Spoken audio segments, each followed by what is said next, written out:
Saludamos a Gerardo Gutiérrez Ardoy, director general del Servicio Público de Empleo Estatal. Muy buenas tardes y, en primer lugar, muchísimas gracias por atender al Grupo Multimedia de Comunicación La Cerca, Gerardo. Muy buenas tardes, Carmen. Muchas gracias al Grupo de Comunicación La Cerca, como en otras ocasiones, por permitirnos contar algunas cosas. Bueno, el SEPE, imagino que momentos de intenso trabajo que se está llevando a cabo desde este servicio, que yo voy a decir que se ha convertido en un servicio clave durante esta crisis del coronavirus.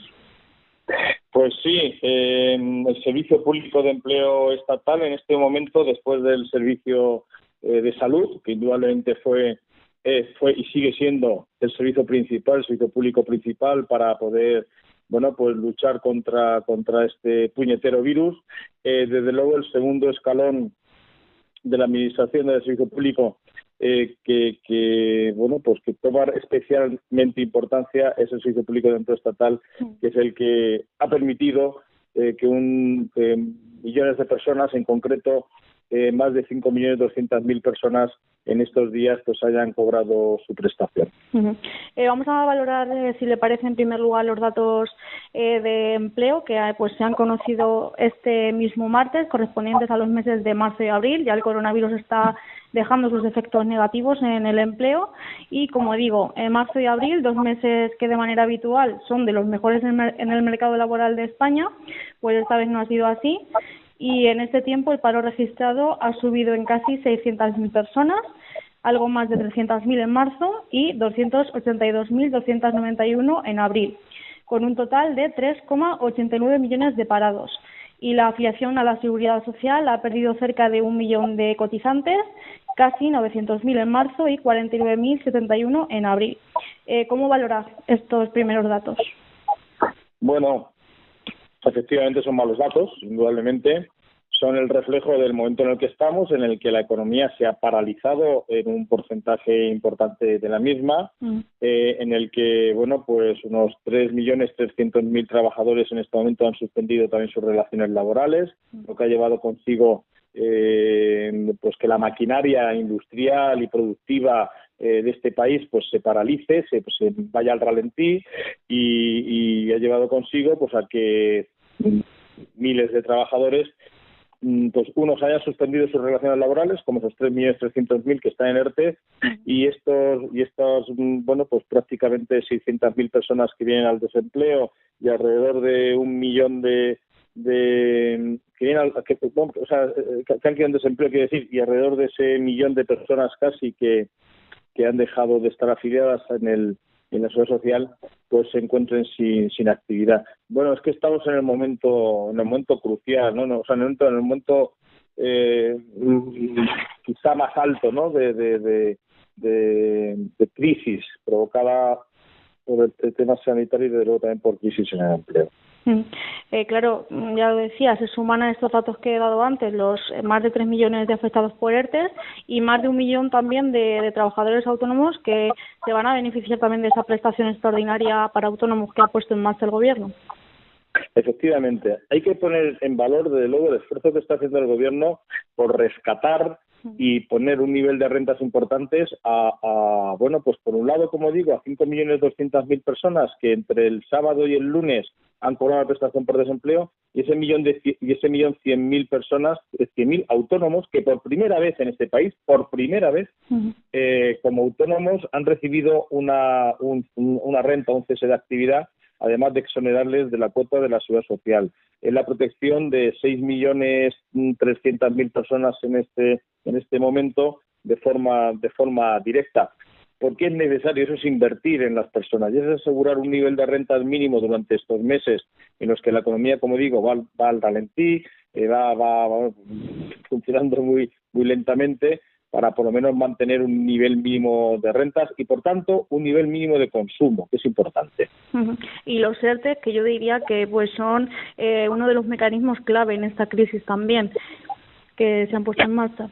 Efectivamente, es la primera vez en este país que se ha optado por introducir o incorporar un instrumento, una medida de flexibilización interna de las empresas.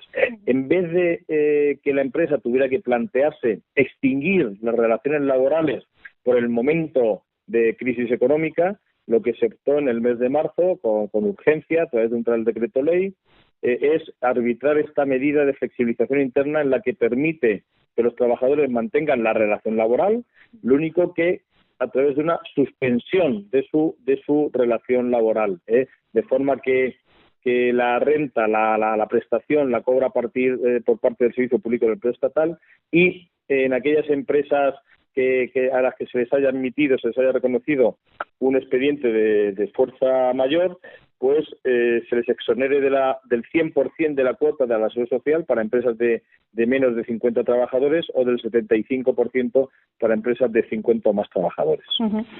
¿Considera que estos ERTE se tienen que desligar del estado de alarma y alargarse pues en el tiempo, o poner en marcha otro tipo de ERTEs por otro tipo de fuerzas, por ejemplo de producción? Porque tenemos en cuenta tenemos que pensar que la economía o el tejido productivo no se va a recuperar de un día para otro, y entonces claro, pues, habrá que poner algo para las empresas y para favorecer al empleo. Efectivamente. Seguimos teniendo necesidad de intervención del Estado, ¿no? Hay veces que desde algunas posturas políticas en esta parte del mundo pues decían aquello de que viva el individuo y muera la sociedad y el Estado invisible, y que el Estado cuanto más pequeño mejor, ¿verdad? Ahora nos damos cuenta que todo el mundo, todas las instituciones a nivel también de instituciones sociales reclaman una intervención urgente y permanente del Estado. Efectivamente, en línea con lo que tú estás diciendo, los expedientes de regulación de empleo van a tener que mantenerse necesariamente, porque esta desescalada en la que estamos ahora mismo pues viviendo en sus distintas fases que ha ido anunciando desde el gobierno, pues va a llevar consigo que lógicamente las necesidades de recuperar determinados ámbitos de empleo pues no van a ser del 100%, pues habrá establecimientos que se podrán abrir al 50%, habrá que empezar a abrir un poco por horas, a turnos. ¿Eso qué quiere decir? Que con seguridad, y además así se hará en un Real Decreto Ley próximo que se aprobará, es la posibilidad de prorrogar tanto los ERTEs de fuerza mayor, porque la fuerza mayor se puede justificar perfectamente de que sigue vigente, independientemente de que a lo mejor el número de trabajadores de una determinada empresa, pues en vez de ser toda su plantilla es una parte de ella, o en vez de estar todos en suspensión, lo que hacen es una reducción de jornada y se trabaja a tiempo parcial, o en su caso un expediente de fuerza mayor se puede transformar desde luego también en un expediente por causas productivas o económicas, ¿no? Entonces efectivamente está prevista esa prórroga de los ERTE. Los jóvenes vuelven a ser uno de los colectivos más perjudicados en relación con los datos de empleo que ofrecíamos antes. ¿Hacia dónde deben dirigirse pues los esfuerzos o las políticas activas de empleo que pues se tienen que poner a partir de esta crisis, pues para evitar que siga creciendo el desempleo y para favorecer a la contratación? Claro, estamos en este momento precisamente en una reconfiguración, en una reconstrucción de las políticas activas de empleo. Los instrumentos que teníamos hasta el pasado mediados del mes de marzo, pues están ahí, nos servirán lo que nos puedan servir, las medidas que teníamos, pero indudablemente tenemos que reconstruirlas, tenemos que reconfigurarlas para responder a esta realidad. Por un lado, al incremento exponencial que estamos teniendo del desempleo de miles de personas en muy poco tiempo, y por otro lado, desde luego, el colectivo de jóvenes en este caso, que ya tenían especialmente dificultades en muchos casos. Por eso el Gobierno de España aprobó el año pasado el Plan de Choque por el Empleo Joven. Tenemos que reconfigurarlo en un momento en el que, por un lado, también desde la Unión Europea ya se están empezando a marcar también líneas estratégicas, por un lado presupuestarias, por cierto, a diferencia de lo que ocurrió también hace 10 años desde Europa, se está poniendo presupuesto encima de la mesa. Ya sabemos que lo que no está dibujado en presupuesto es como si no existiera, y medidas de reconfiguración del plan de garantía juvenil, en el que, entre otras cosas, ya se ha anunciado la ampliación de la banda de edad. Sabéis que ahora mismo hasta 25 años con carácter general, en España hasta 30 por nuestra especial incidencia de desempleo, y esta banda de edad pues seguramente se ampliará, y de luego tienen que ser ahora medidas mucho más incisivas, en las que enseguida tenemos que seguir trabajando en todo lo que tiene que ver con la recualificación, en las competencias profesionales, pero además tendremos ahora que hacer especialmente hincapié en la reinserción de muchos trabajadores jóvenes que ya estaban insertados y que ahora durante un tiempo pues posiblemente se vean excluidos del mercado de trabajo. Bueno, pues lo que tendremos que arbitrar es instrumentos que nos permitan pues reincorporarlos desde luego al mercado de trabajo en el tiempo en un más breve espacio de tiempo. ¿Qué plan o qué medidas, no sé si se están estudiando ya para aquellas personas que ya hayan concluido pues su prestación por desempleo o que estén a punto de concluirlas y pues de cara a las previsiones próximas de encontrar un trabajo, para ellos qué se puede hacer? Bueno, como estamos comentando, tenemos ahora que esperar porque todo esto está, parece que pasa hace mucho tiempo, ¿no? Que iniciamos esta crisis y hace solo un mes y medio, y hace ya casi meses o años, ¿no?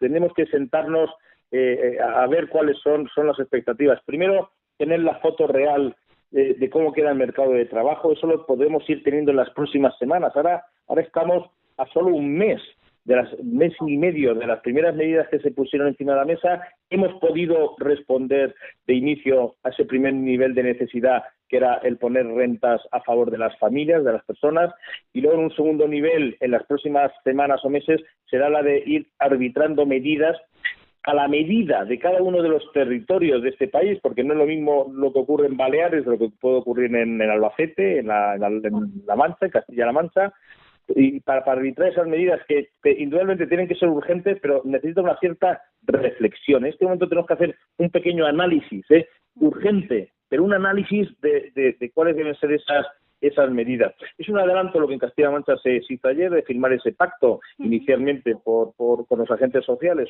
para el mantenimiento y la creación de empleo, y en el mismo sentido pues tendremos que en la misma dirección tendremos que hacer algo también a nivel nacional, revisando, reconstruyendo los planes de empleo que ya teníamos en marcha, tanto el plan de choque por empleo joven como el plan Reincorpórate para parados de larga duración. De perspectivas en el mercado laboral de cara a los próximos meses, no sé si barajan alguna, y teniendo también en cuenta que el mercado laboral español, la precariedad y la temporalidad pues son una de sus características. Claro, habíamos en este gobierno que había empezado, bueno, pues en el mes de enero prácticamente, sabéis que era lo primero que se quería hacer precisamente era una reforma del marco laboral, un poco para ir poniendo medidas en favor de evitar la precarización y de avanzar en el empleo de calidad y en el empleo indefinido, ¿no? Claro, esa reforma del ámbito laboral se ha quedado, bueno, pues hasta ahora en suspenso, porque ha habido que arbitrar estas medidas. Tendremos que seguir trabajando en esas medidas de actualización del Estatuto de los Trabajadores del siglo XXI, pero al tiempo no nos olvidemos que tenemos que seguir poniendo medidas a corto plazo para ir respondiendo. Es verdad que tenemos un mercado complejo, ¿no? No nos ocurre como en Alemania, por poner un ejemplo, ¿no? Aquí en España, en cuanto tenemos una crisis económica, el empleo cae mucho más que en otros países y fundamentalmente tiene que ver con esa precariedad de inicio que el propio empleo en este país tiene, con lo que al ser tan precario se destruye mucho más fácil. Es verdad que en este momento, al haber arbitrado la medida de la suspensión de las relaciones laborales a través de los ERTE, es la primera vez que el empleo va a caer menos que el Producto Interior Bruto. Eso en este país nunca había ocurrido. Se destruía siempre mucho más empleo que el Producto Interior Bruto. En este caso no está ocurriendo lo mismo. Bueno, tenemos que ir tenemos que seguir en esa línea, ¿no? Buscando empleo de calidad, incluso en estas circunstancias. Muy bien. Pues Gerardo Gutiérrez Ardoy, director general del SEPE, muchísimas gracias por atender al Grupo Multimedia de Comunicación La Cerca de nuevo. Muchísimas gracias, Carmen, y un saludo. Muy bien, muchas gracias.